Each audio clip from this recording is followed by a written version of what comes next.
جولتك سبورت، عالمك للرياضة.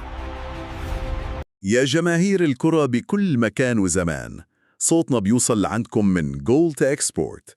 هون منحول المباريات لحكايات والأهداف لأساطير.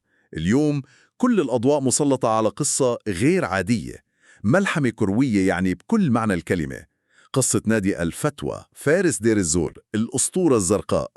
رحلتنا بتبدأ من التأسيس الأول بعام 1930، وقتها كان اسمه نادي غازي، وبعدين الاسم الخالد الفتوى بعام 1950، مرورا طبعا بالجيل الذهبي تبع التسعينات، وصولا للعودة القوية مؤخرا لمنصات التتويج. جهزوا حالكم، هون بيقول تيك سبورت رح نغوص سوا بتفاصيل هالمسيرة اللي بتلهم كتير. والأحلى بقصة الفتوى إنها أكبر بكتير من مجرد كورة وملعب. يعني هالنادي هو نبض الحياة الكروية لدير الزور كلها. هو فعلا تجسيد لشغف أهل الجنون بكرة القدم.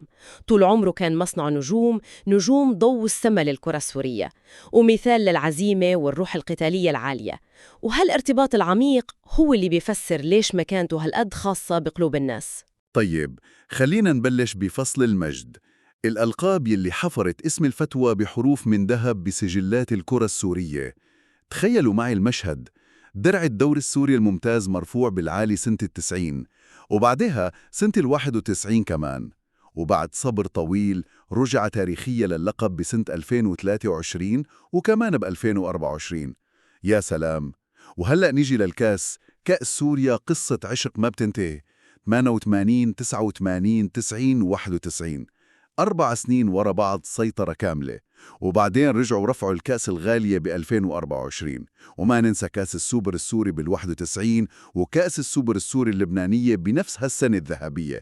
خزنة بطولات عن جد. واللي بيعطي هالألقاب قيمة أكبر مو بس عددها، لا، الظروف اللي تحققت فيها. كل بطولة كانت نتاج تضحيات كبيرة وجهد جماعي وإصرار بيتحدى أي شيء. فريق 91 بالذات بتحقيق الثلاثية التاريخية اللي هي فريدة من نوعها، دوري وكأس وسوبر بموسم واحد. هالفريق ما كان بس فريق فايز، كان ظاهرة كروية حقيقية. الموضوع ما كان حظ، أكيد كان شغل تكتيكي وفني وبدني جبار، ومجموعة لاعبين استثنائية صاروا أيقونة لجيل كامل. بس مثل كل القصص الكبيرة، الفارس الأزرق مر بأوقات صعبة كتير. يعني من 2011 تقريباً بلشت أصعب فترة بتاريخ النادي. الملعب البلدي بدار الزور اتضرر، والفريق اضطر يلعب برات أرضه بعيد عن جمهوره أكتر من 10 سنين، متخيلة؟ والفريق عم يتنقل بين ملاعب دمشق، بعيد عن الأهل، عن الأجواء اللي بيعرفها، عن صوت الجمهور اللي بهز الملعب. شعور الغربة هاد صعب كتير لأي فريق. وهون بالضبط، هون بتجي نقطة التحول المدهشة اللي لازم نوقف عندها. يعني بقلب هالمحنة الطويلة والبعد الإجباري عن الديار، الفتوى ما استسلم أبداً. لا بالعكس، رجع أقوى بإصرار أكبر. الفوز بالدوري والكأس بموسمين ورا بعض 23 و24، والفريق لسه عم يلعب بعيد. هذا الشيء بصراحة بدل على قدرة غير عادية على التأقلم وبناء عقلية فوز بتتجاوز الظروف. رسالة واضحة إن الكبار ممكن يتعثروا شوي بس ما بيقعوا. طيب، من وين جاب النادي كل هالقوة والإصرار؟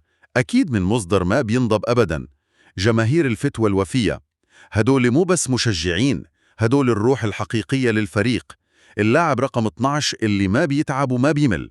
بس تسمع أهازيجهم الفراتية الأصيلة بتحس بنبض الدير الزور، وتشوف الأزرق مال المدرجات وين ما راح الفريق، بتعرف شو يعني انتماء.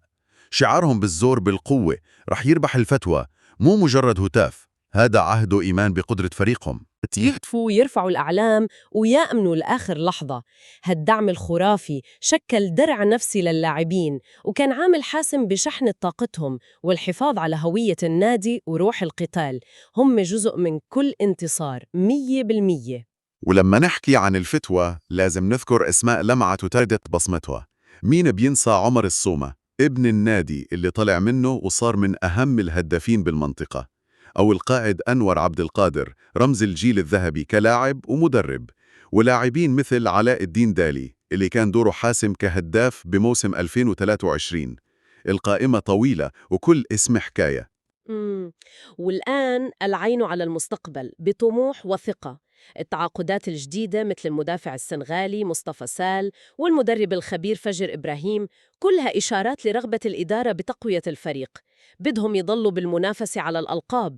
التحدي هلأ هو الحفاظ على هالمستوى والتطوير أكثر مع الحلم الأكبر للكل أكيد.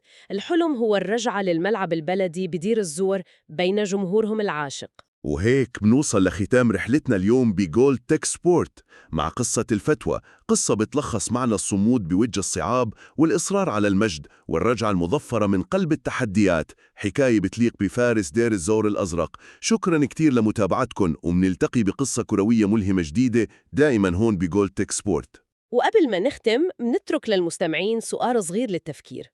كيف ممكن لقصة نادي مثل الفتوى بصموده الخرافي ورجعته المذهلة رغم كل الظروف الصعبة إنها تكون مصدر إلهام إلنا كلنا، مو بس بعالم الرياضة، لا، حتى بتحدياتنا بحياتنا الشخصية والعملية؟